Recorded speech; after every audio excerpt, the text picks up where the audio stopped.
this next story is for all the ladies out there. A new Northwestern Health Center is focusing on women's sexual health, and it's the first of its kind. The facility is dedicated to comprehensively treating women's health issues and more.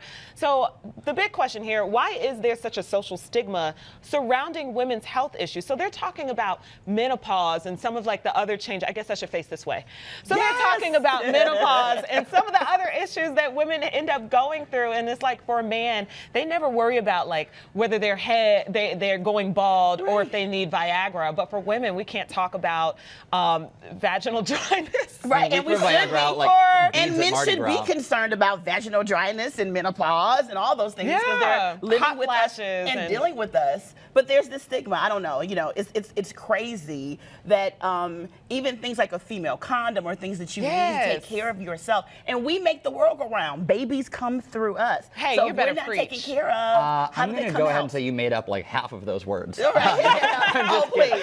Well, no, But I agree. There is like this stigma around it, and I think a lot of guys are ignorant about it and about the needs, and we've just never talked about it. There hasn't been like that open conversation that's needed to make it socially acceptable. So I think that this is amazing. I have women in my life that talk to me about it, which I appreciate because I think it's important to know what could possibly happen to your body and what you like need to know now to maybe help prepare or prevent yourself from doing it. So hopefully things will get better with time. You know, women are getting more vocal, especially in 2017 and 2018. And If I learned anything from a Justin Timberlake video, it is the revolution is happening. Women are in control. Yes. And more female And doctors. don't you forget it. Yeah. I hear you.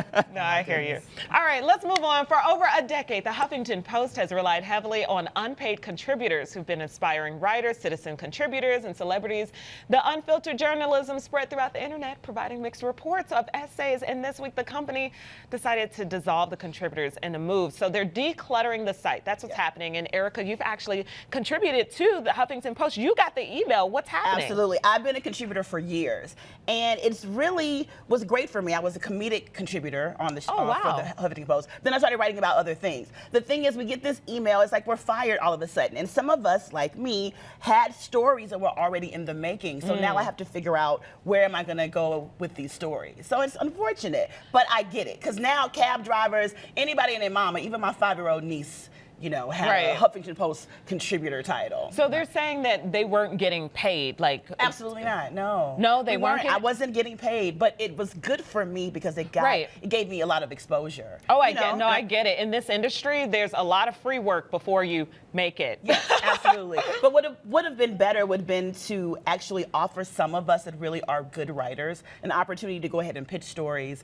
and just to give us a heads up before they just take the entire platform away. Yeah, I will say downsizing I've is been the in a lot of newsrooms at the Sun-Times, at the Chicago Tribune. I was the creative director of that company that owns the Chicago Tribune, and it's not. No other like news organization just has anyone contribute. You know, even when you write an op-ed for the Chicago Tribune, it gets vetted by editors. So this is not an unusual thing, and I think it's a move by the HuffPost to kind of increase its editorial standards and like its journalistic integrity, because you don't know who's writing and how they're fact-checking, what research they're doing.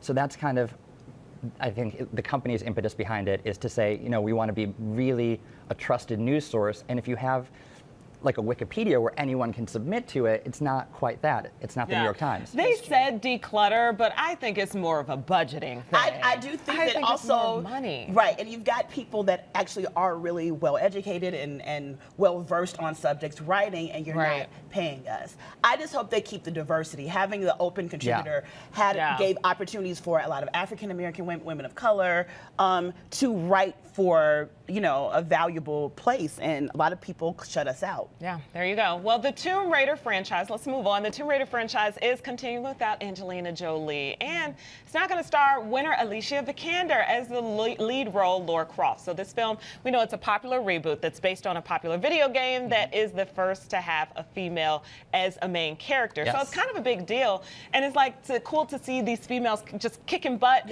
and getting these bad guys and fighting these bad guys. Especially because like the original video game like was such a hyper-sexualized version of this archaeologist who like goes and, you know, saves the world. She was in like a crop top and short shorts, and now you've taken this very like pro-women. Yes, she's in short shorts and like spelunking, and you're like, that's not how this works.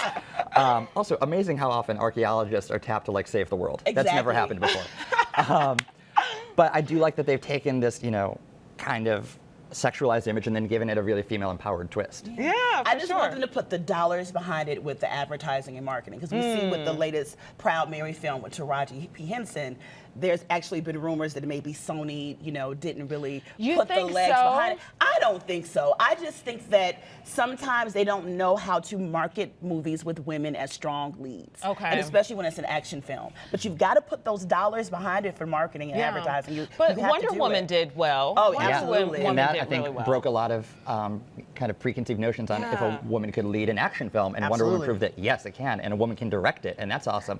So Tomb Raider is actually written, but has a female screenwriter as like the main writers. And that's So I'm all beautiful. for women empowerment, but I gotta say, I'm gonna miss Angelina Jolie. I know. Like, she was she's the great. signature face. Like, Absolutely. no shade to this new girl, but she's like the signature face. I love me some Hopefully she Ange. can, come, do the task. I know. Well, Angelina Jolie would travel the world as Laura Croft and then pick up kids as she went. In my Yes, head, yeah. that's who she is. In my head, She doesn't go on archaeological digs. She goes on like just adoption digs. Yeah. Like, where can I pick one? Picking babies. All right.